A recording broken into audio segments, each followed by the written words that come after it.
விஜய் அவர்கள் முதல்வர் ஆனதுக்கு அப்புறமா பல நடிகர்களுக்கு அரசியல் ஆசை வந்துச்சு. நடிகர் தனுஷ் அவர்களுமே அரசியலுக்கு வரப்போறாரு. எதிர்கட்சி தலைவரும் சினிமா துறையை சார்ந்தவர், தமிழ்நாட்டின் முதலமைச்சரும் ஒரு சூப்பர் ஹீரோ, அவர் ஒரு நம்பர் 1 ஸ்டார்ல ஒருத்தராக இருந்தவர். அப்ப 2 பேருமே திரைத்துறை சார்ந்தவர்கள் முதலமைச்சராகவும் எதிர்கட்சி தலைவராகவும் வருகிற போது நம்ம இவ்வளவு பெரிய ரசிகர் பட்டாளத்தை வைத்துக் கொண்டு நம்ம எதுக்கு இன்னும் வெயிலையும் மழையிலையும் செட்டு போட்டு அதில் போய் நடிச்சு கண்ணீர் விட்டு நம்ம ஏன் போராடிட்டே கிடக்கிறோம், நம்ம ஏன் சிஎம் ஆகக்கூடாது, நம்ம ஏன் அதிகார பதவிக்கு வரக்கூடாது என்கிற ஆசை வருவதற்கு ஒரு எக்ஸ்பெரிமெண்ட் தானே. சினிமாவில் சம்பாரிச்சு டான்ஸ் ஆடி சூப்பர் ஹிட் ஆகி கோடிக்கணக்கில் சம்பளம் வாங்கி போயஸ் கார்டனில் வீடு வாங்கி உயர் ரக கார்கள்லாம் வாங்கி வெளிநாடுகள்ல எல்லாம் உல்லாச வாழ்க்கையெல்லாம் வாழ்ந்து நடுத்தர வயது வருகிற போது இதே மாதிரி நம்ம ஆடிக்கிட்டு இருக்க முடியாது. ஒரு ஏஜுக்கு முன்னாடியே சினிமாவில் ரிட்டையர்ட் ஆகிற ஸ்டேஜ் வரும்போது சிஎம் ஆயிடலாம் அப்படின்னு ஒரு குறுக்கு வழி பாதையை தாவேகா வழியாக கண்டடைந்திருக்கிறாங்க. ஒரு பைத்தியக்கார கூட்டத்தை நம்ம ரெடி பண்ணணும், ஒரு வெறி பிடித்த கூட்டத்தை ரெடி பண்ணணும், இன்ஸ்டாகிராமில் எல்லா இடத்துலையும் பரப்பணும், சோசியல் மீடியா முழுக்க தனுசுன்னு கத்த விடணும். கத்துனா ஆட்சி அதிகாரத்துக்கு வரப்போகிறோம். ஆனால் முதலமைச்சராக இல்லைனா கூட எதிர்கட்சி தலைவராகவும் எதிர்கட்சி தலைவர் ஆகிட்டா அப்புறம் அவருக்கு ஒரு கெட்ட பேர் வரும்போது நம்ம முதலமைச்சர் ஆகலாம்ல. அப்போ தமிழ்நாட்டு அரசியல் ரொம்ப சுமூகமாக ஒரு இடத்தை அடைஞ்சிருச்சு அப்படிங்கிற தன்னம்பிக்கை நடிகர்களுக்கு வந்துருச்சு. இப்போ மிச்சம் இருக்கிற ஆளுகள்லாம் சிவகார்த்திகேயன் எப்போ வருவார், சூர்யா எப்போ வருவார்னு கேட்குற அளவுக்கு தமிழ்நாட்டினுடைய அரசியல் உருவாயிடுச்சு.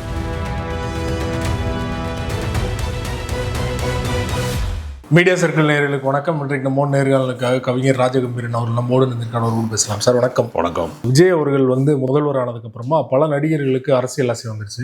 ராகவா லாரன்ஸ் பார்த்தோம். நடிகர் தனுஷ் அவர்களுமே அரசியலுக்கு வரப்போறாரு, எண்ணம் போல் வாழ்க்கை, எண்ணம் போல் தான் வாழ்க்கை அப்படின்னு பேசுனதும் இதாகிட்டு இருக்கு. ஸோ விஜய் அவர்கள் அரசியல் சிஎம் ஆனது பல நடிகர்கள் அந்த ஆசையை தூண்டிடுச்சா, அது ஒர்க் அவுட் ஆகுன்னு நினைக்கிறீங்களா? இல்லை, தமிழ்நாட்டு அரசியல் என்பது நீங்கள் தமிழ்நாட்டினுடைய எதிர்கட்சி தலைவர் ஒரு திரைப்பட தயாரிப்பாளர் இருக்கார், நடிகர். ஒரு காமெடி படங்கள்லாம் நடிச்சிருக்காரு. ஒரு கல் ஒரு கண்ணாடி மாதிரி படங்கள்ல தொடங்கி மாமன்னன் வரைக்கும் அவர் நடிச்சிருக்காரு. அப்போ அவர் எதிர்கட்சி தலைவரும் சினிமா துறையை சார்ந்தவர், தமிழ்நாட்டின் முதலமைச்சரும் ஒரு சூப்பர் ஹீரோ, அவர் ஒரு நம்பர் 1 ஸ்டார்ல ஒருத்தராக இருந்தவர்.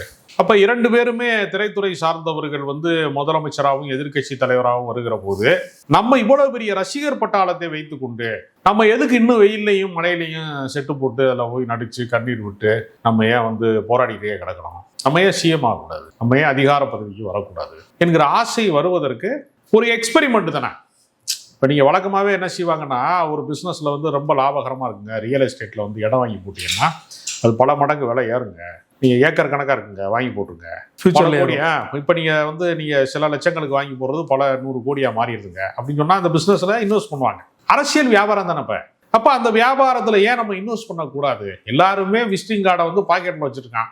நடிகனுக்கு விசிட்டிங் கார்டை, முகமே விசிட்டிங் கார்டாக இருக்குது. இப்போ எல்லாராலையும் அறியப்பட்டவராக ஒருவர் மாறுவதற்கு எங்கிருந்து அரசியலை தொடங்குவது? முன்னாடி என்ன செஞ்சாங்கன்னா, மகத்தான சிந்தனையாளர்கள், மிகப்பெரிய பேச்சாளர்கள், எழுத்தாளர்கள், அவங்கெல்லாம் அவங்களுடைய கருத்துக்களை பரப்புவதற்காக நாடகங்களில் ஈடுபட்டாங்க, சினிமாவில் ஈடுபட்டாங்க. அப்படித்தான் பேரறிஞர் அண்ணா போன்றவர்கள் இந்த கலையை அவங்க அரசியலுக்கு பயன்படுத்தி கொண்டார்கள். அவங்க சினிமாக்காரங்கன்னு சொல்ல முடியாது. கலைஞரை கூட நம்ம வெறும் சினிமாக்காரன்னு சொல்ல முடியாது. அவருடைய மாணவ பருவத்தில், குழந்தை பருவத்தில் இருந்து அப்பயே அவர் அரசியல் வாழ்க்கையை தொடங்கிட்டார். அப்போ அவர் மிக சிறிய வயதில் அவர் தொடங்கிட்டார். இப்போ இவங்க அப்படி இல்லை. சினிமாவில் சம்பாரிச்சு டான்ஸ் ஆடி சூப்பர் ஹிட் ஆகி கோடிக்கணக்கில் சம்பளம் வாங்கி போயஸ் கார்டனில் வீடு வாங்கி உயர் ரக கார்கள்லாம் வாங்கி வெளிநாடுகள்ல எல்லாம் உல்லாச வாழ்க்கையெல்லாம் வாழ்ந்து நடுத்தர வயது வருகிற போது இதே மாதிரி நம்ம ஆடிக்கிட்டு இருக்க முடியாது. ஒரு ஏஜுக்கு முன்னாடியே அப்போ நம்ம செட்டில்மெண்ட். இப்போ நீங்கள் ராணுவத்தில் வேலை செய்கிறவனை ரிட்டையர்ட் பண்ணோன்னா போய் செக்யூரிட்டியாக பேங்க் வாசல் அடிக்கிறான்ல, அது மாதிரி சினிமாவில் ரிட்டையர்ட் ஆகிற ஸ்டேஜ் வரும்போது சிஎம் ஆயிடலாம் அப்படின்னு ஒரு குறுக்கு வழி பாதையை தாவேகா வழியாக கண்டடைந்திருக்கிறாங்க. அதனால அவங்க என்ன செய்யறாங்கன்னா, மன்றங்களை எல்லாம் புதுப்பிக்கிறது, சட்டமன்ற தொகுதி வாரியாக மன்றங்களை புதுப்பிக்கிறது. அதான் ரொம்ப முக்கியமானது. நீங்க சாதாரணமா மன்றங்களை மாவட்ட ரீதியாக பிரிப்பது, மாவட்ட ரீதியாக நிர்வாகிகளை சேர்ப்பது அப்படின்னா பரவாயில்ல. சட்டமன்ற ரீதியாக அப்படின்னு சொல்றாங்க. அவர்களுக்கு தனி கொடி, சேவை நோக்கம் இருப்பது உண்மை என்றால் உங்களுக்கு தனியாக கொடி எதற்கு? அப்ப அடுத்த கட்டத்திற்கு அவர் நகருகிறார்கள் அப்படிங்கிறது உண்மை. ஏன்னா அந்த கட்சியினுடைய மன்றங்களினுடைய பொறுப்பாளராக இங்கே புஷியானந்த் இருக்கிற மாதிரி விஜய் மன்றத்தில் இன்னைக்கு அவர் பொதுச் செயலாளராகி அமைச்சராயிட்டார், நீர்வளத்துறை அமைச்சராயிட்டார். இந்த பக்கம் நீங்க பாத்தீங்கன்னா தனுஷ் ரசிகர் மன்றத்தினுடைய தலைவர் யாருன்னா, அவரை வைத்து படம் இயக்கிய திருடா திருட்டிலாம் மாதிரி படங்கள்லாம் இயக்கிய சுப்பிரமணிய சிவா. சுப்பிரமணிய சிவா என்ன சொல்றாரு, தனுஷ் அரசியலுக்கு வரமாட்டான்னு சொல்ல மாட்டேங்கிறார். ஆனா அந்த உலகமகா நடிகை ஒருத்தர் இருக்காரு கஸ்தூரி ராஜான, எனக்கு நீங்க சொல்லிதான் அந்த தகவலே தெரியுது. ஊடகத்துல கேட்கறாங்க அரசியலுக்கு வர போறாரான்னு கேட்டா, ஐயோ நீங்க சொல்லித்தான் எனக்கு தெரியுது. இப்பதான் நடிக்கிறதுக்கு அவர் தொடங்கி இருக்காரு. அவர் டைரக்டர் தான், நல்ல நடிகர். இப்ப சமீபத்துலதான் ஒரு சில படங்கள்ல நடிச்சாரு. இப்ப நீங்க வந்து இப்ப லோகேஷ் கனகராஜ் படத்துல அப்பாவா நடிச்சிரு, ஹபீபிங்கிற படத்துல அவர் ஒரு நெசவாளியா நடிச்சிருக்காரு. இப்பதான் அவர் நடிப்பு வாழ்க்கையை மிக தாமதமாக தொடங்கி இருக்கிறாரு. ஆனா உலகத்துல மிகப்பெரிய அடே அப்பா உலக நடிப்புடா சாமின்னு கவுண்ட் பண்ணி சொல்ற மாதிரி நீங்க சொல்லித்தாங்க எனக்கு தெரியுதுன்னு அவர் ஒரு ஆக்ட போடுறாரு. ஒருவேளை அவருக்கு தகவல் சொல்லாம பண்றத ரெடி பண்றாங்கன்னு தெரியல. ஏன்னா அது விஜய் ஸ்டைல் தான். எஸ்சிஎஸ்சிக்கு கலட்டி விட்டுட்டு அவங்க வந்து மன்றத்தை நடத்திட்டாங்கல்லப்ப, அது மாதிரி நடக்குதான்னு தெரியல. குஷி ஆனந்த் மாதிரியே எப்படி விஜய் ஒரு போட்டோ வந்து சட்டையில வந்து எம்ப்ராய்டரி பண்ணிருப்பாரோ அதே மாதிரி இவரும் பண்ணியிருக்காரு. கேட்கிறேன்னா, முன்னாடி போராட்ட களங்களிலே இருந்து தலைவர்கள் உருவானார்கள். ஒரு சித்தாந்தம் ஒரு கொள்கையின் அடிப்படையிலே வந்தார்கள். இப்ப அண்ணா தலைவரானார்னா திடீர்னு தலைவரானாரு. பெரியாரிடத்திலே அவர் நீண்ட காலமாக பயிற்சி பெற்றுதான் அவர் தலைவராக. கலைஞர் தலைவரானார்னா அவர் நீண்ட காலமாக அண்ணாவிடம் வந்து பயிற்சி பெற்று பல போராட்ட களங்கள், பொதுக்கூட்டங்கள், மாநாடுகள், ஆர்ப்பாட்டங்கள், சிறை நிரப்புகிற போராட்டங்கள் எல்லாவற்றிலையும் அடிபட்டு மிதிபட்டு காத்திருந்து அப்படிதான் அரசியல் தலைவரானாங்க. இப்ப நீங்க ஒரு காலத்துல என்னவா இருந்துச்சுன்னா, சுதந்திர போராட்டத்துல 9 ஆண்டு காலம் காமராஜர் சிறையில் இருந்தாரு. 9 ஆண்டு காலம் தமிழ்நாட்டுக்கு முதலமைச்சர். அதற்கான விலை எங்க இருக்கு? சிறையில் இருக்கு. நீங்க விடுதலை போராட்டத்திலே வென்ற அதன் வழியாக அரசியல் தலைவரான காமராஜரை மொழி போராட்டத்தின் வழியாக அண்ணா வென்றார். அதுவும் போராட்ட களம். அவர் வந்து வேற களத்துல வரல. அப்ப நீங்க இன்னொன்று பல பேர் என்ன சொன்னா, இதுக்கு முன்னாடி யாருமே ஆனது இல்லையா, எம்ஜிஆர் ஆனது இல்லையா, ஜெயலலிதா இல்லையா இப்படிலாம் சொல்றான். எம்ஜிஆருக்கு யார் தலைவர்? அண்ணா தலைவர். நடிகர் திலகம் சிவாஜி கணேசன் அரசியல் இருந்தாரு காங்கிரஸ் கட்சி. அவர் யார் தலைவர்? காமராஜர் தலைவர். நடிகர்கள் எல்லாம் வந்து ஒரு மிகப்பெரிய தலைவர்களுக்கு பின்னால் தான் இருந்தார். தன்னையே தலைவர் என்று எடுப்பிலேயே அறிவித்துக் கொண்டு யாருமே வரல. இப்பதான் அந்த கலாச்சாரம் வந்து தமிழக வெற்றி கழகத்தின் வழியாக தொடங்குகிறது. ஒரு கட்சி தொடங்குவதற்கு கொள்கையோ கோட்பாடுகளோ முக்கியம் கிடையாது. போட்டா கடையில வந்து 4 போட்டா வாங்கிட்டு வந்து இவங்க தான் அஞ்சலையம்மா, இவங்க தான் வந்து மருது வாண்டியர், இவங்க தான் பெரியார், ஒரு கொள்கை தலைவர், இவர் வந்து அம்பேத்கர், இப்படின்னு ஒரு 4 போட்டா கடையில பார்த்தீங்கன்னா எல்லா போட்டாவுமே வச்சிருப்பாங்க. அதுக்காக அந்த போட்டா கடைக்காரரு இத்தனை தலைவர்களின் தத்துவத்தையும் பின்பற்றுகிறார்னு சொன்னா நம்ம ஏற்றுக்கொள்ள முடியுமா? அவர் அந்த போட்டா விற்கிறக்காக வச்சிருப்பாரு. இப்போ சாமி போட்டா விற்கிறான், ஜாமி உண்டா விற்கிறான், இந்த போட்டா எப்படா வாங்குவாங்க எந்த அவன் உட்காந்துருப்பான். அது மாதிரி அது ஒரு வியாபாரம். அதனால அடையாளப்படுத்தப்பட்டவர்களை வைத்துக்கொண்டு ஒரு அரசியல் கட்சியை தொடங்கி 2.5 ஆண்டுகளுக்குள்ளேயே ஆட்சி அதிகாரத்தை கைப்பற்ற முடியும் என்றால் நம்ம ஏன் முடியாது? நம்ம மிகச்சிறந்த படங்கள், நம்ம தேசிய விருது அவர் வாங்கியிருக்காரா, விஜய் வாங்கியிருக்காருன்னா வாங்கல, நம்ம வாங்கியிருக்கோம். அப்ப நம்மளை 2 விருது வாங்கினாரு, விருது வாங்கிட்டாரு.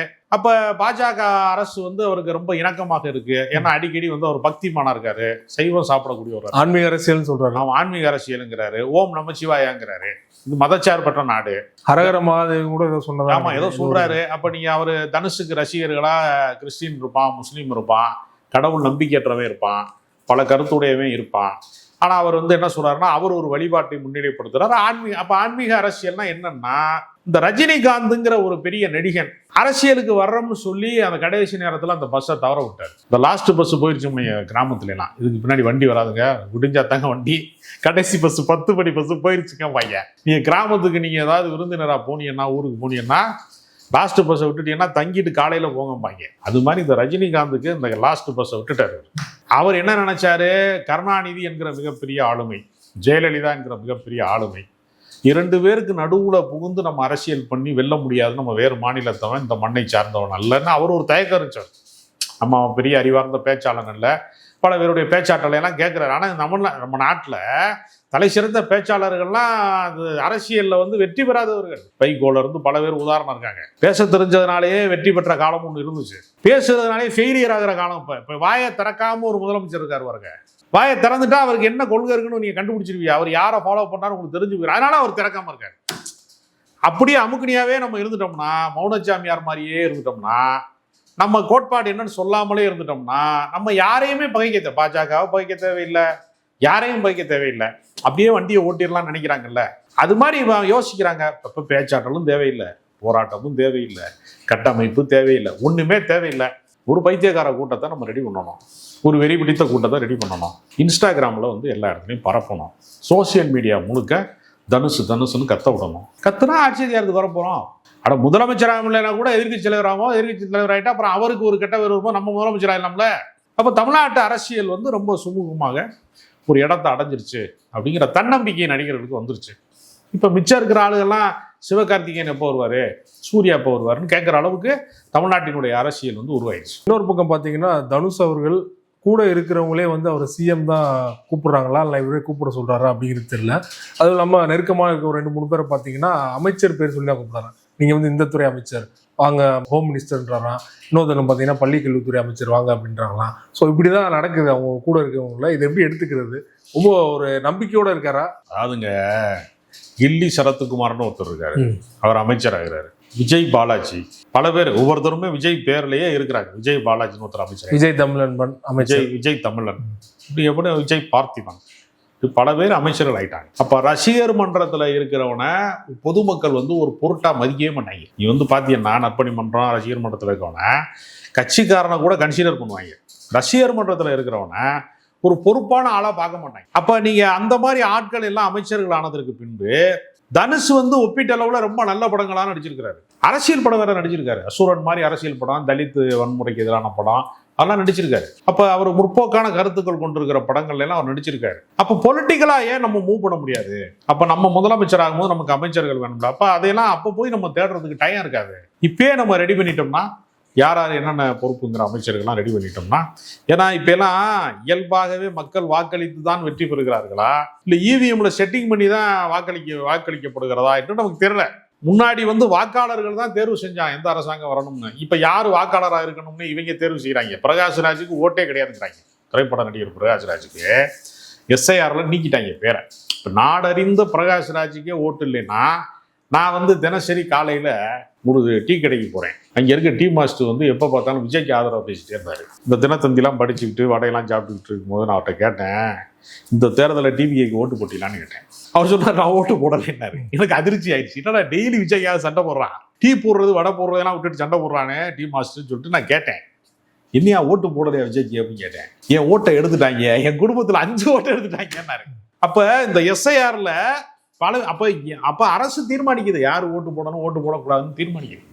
அப்ப இந்த குளறுபடிகளுக்கு நடுவுல இந்த குழம்பிய குட்டையில மீன் பிடிக்கிறதும்பாங்க, அது மாதிரி என்ன ஆயிடுச்சுன்னா, இந்த குழப்பத்தின் நடுவே யார் வேண்டுமானாலும் நீங்க முதலமைச்சரா வர முடியும் அப்படிங்கிற ஒரு செட்டிங் நடக்குது. அதனால மேல பேசிட்டோம்னு வச்சுக்கோங்க, ஒரு ஆன்மீக அரசியல் அப்படின்ட்டு நம்ம பேசிட்டோம்னா, தேர்தல் ஆணையத்தோட ஒரு நல்ல உடன்பாடை வைத்துக்கொண்டு நம்ம தேர்தலில் போட்டிக்கிட்டோம்னா யார் வேண்டுமானாலும் வெற்றி பெறலாம் அப்படிங்கிறது ஒரு சூழல் ஏற்பட்டு, அதை பயன்படுத்தாம திரும்ப போய் வெயிலில் நின்றுக்கிட்டு மழையில நின்றுக்கிட்டு நடிச்சுக்கிட்டு அந்த படம் ஓடுமா ஓடாதா, பிசினஸ் ஆகுமா ஆகாதான்னு சொல்லி ப்ரொமோஷனுக்கு போய்கிட்டு தொடர்ந்து போய் நம்ம இப்படி நின்றுட்டே இருக்க முடியுமா? எத்தனை நாளைக்கு தான் நம்ம வந்து இப்படி இருக்க முடியும்? கோட்டையில கொடியேற்ற வேணுமா? அதனால அவர் தன்னை தலைவராக கருதி கொடுக்குறாரு. இப்போ விஜய்க்கு வந்து ஒரு மாசான ஒரு இது இருந்துச்சு, ரசிகர்கள் கூட்டம் இருக்கு. தனுஷ்க்கு அந்த அளவுக்கு இருக்குதா அப்படிங்கிறது தெரியல இல்லையா? இல்லை, என்னை பொறுத்த வரையில ஓப்பனிங் ஷோலாம் பல படங்களுக்கு அவருக்கு ஃபுல்லே ஆகாது தேட்டரு. ஸோ அந்த அளவுக்கு தான் இருக்குது. இல்லை, அதாவது இதை எப்படி புரிந்து கொள்ள வேண்டியதுன்னா, நல்ல படமாக வரும்போது மட்டும்தான் தனுஷுக்கு ஓடும். சில ஹீரோ இருக்காங்க, விஜய் சேதுபதிக்கெல்லாம் படம் நல்லா இருந்தால் ஓடும். மகாராஜா ஓடும், பயங்கர சூப்பர் ஹிட்டா. அதுக்கு முன்னாடி வந்த படம் ஓடாது. அப்படி நடந்திருக்கு பல நடிகர்களுக்கு. விஜய்க்கு சுமாரான படம் தான் கூட ஆயிடும். விஜய் படம் மேக்சிமம் ஒக்கையாக தான் இருக்கும், ஆனால் படம் பயங்கரமாக கிரௌட் இருக்கும். இப்போ ஜனநாயகன் கூட நல்லா இல்லைன்னு சொல்லி தேட்டரை ஃபுல் பண்ணியிருக்காங்க கொஞ்சம் பேர். தொடக்கம் வந்து அப்படி இல்லாமல் போகாது, எம்டியெல்லாம் ஆகாது. இந்த கண்மூடித்தனமான ரசிகர்கள் அப்படிங்கிறது வந்து எப்படின்னா, நீங்கள் எம்ஜிஆர் ஃபார்முலான்னு ஒன்று இருக்குது. ஹீரோ வந்து தோக்கவே மாட்டான், எல்லாத்துலேயும் ஜெயிச்சிடுவான் அப்படிங்கிற எனர்ஜியான விஷயங்களை மையமாக வைத்து படம் எடுக்கிறது ஒரு வகை. நீங்கள் வந்து ஹீரோ வந்து ஒருத்த கை ஒருத்த கால் விளங்காதவன், அவன் வந்து குஷ்டரோகியாக இருக்கான், அவன் வந்து இந்த மாதிரி நொண்டிதாக இருக்கான், மாற்றுத்திறனாளியாக இருக்கான், கண்ணீரோடு இருக்கான், ஏமாற்றப்பட்டுட்டான் அப்படிங்கிற மாதிரி கேரக்டரெல்லாம் சிவாஜி கணேசன் நடிப்பார். அப்போ இயலாமையான கதாபாத்திரங்களை நடிக்கிற ஆளை ரசிச்சிருக்காங்க, சூப்பர்மேனாக கருதலை. எம்ஜிஆர் ஜெயிக்கிறாரு, சிவாஜி ஜெயிக்கலை. ரஜினிகாந்தை எதிர்பார்க்குறாங்க, கமலஹாசன் வந்தால் கூட ஓட்டு போட மாட்டேங்கிறாங்க. ஒரு வித்தியாசம் இருக்குது, கவனிச்சிங்கன்னா. அது மாதிரி தான் Vijay super hero, Dhanush super hero கிடையாது. கதாபாத்திரங்களின் கதை ஓட்டத்தின் மையமாக இருந்து வெற்றி பெற்றவர். அதனால விஜயின் இடத்தை தனுஷ் பிடிப்பாருன்னு நான் நம்பலை. ஆனாலும் அவருக்கு ஒரு ஆசை வந்திருக்கிறது, ஒரு முயற்சி செஞ்சு பார்க்குறாருன்னு நினைக்கிறேன். ரொம்ப நன்றி சார். தனுஷ் அரசியல் தொடர்பாக பல்வேறு விஷயங்களோட பண்ணி மிக்க நன்றி.